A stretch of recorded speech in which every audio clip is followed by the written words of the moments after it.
akkasumatti yuutuuba isaa kan beektu jiraatellee yookaan kan beekne jiraatellee dammee show kan diraamaa kaartoonaa diraamaa adda addaa kan qopheessee isin biraan ga'udha. Yeroo dhiyootti diraamaa adda addaa isin biraan ga'a. Diraamaa kaartoonaa bifa addaatiin qopheessee kan isin biraan ga'u dammee show jechuudha. Yeroo dhiyootti kan isin biraan ga'u ammallee akkasumatti bareedaa biroolee diraamaa adda addaa yeroo dhiyoo keessatti kan isin biraan ga'u kan ta'u viidiyoo isaa sabskiraayib godhaa daawwadhaa.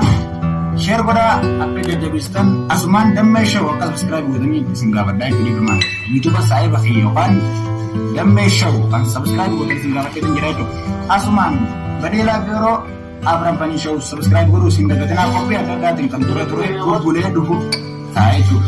Kanaaf qophiin arra qopheeffanne yookaan Eid Mubarak isin jechuudha waan taateef qophii hamma dura qophii barnoota moobaayilaa akkasumatti sitingii keessa moobaayilaa akkasumatti application adda addaa application bifa kaameraatiin akkasumatti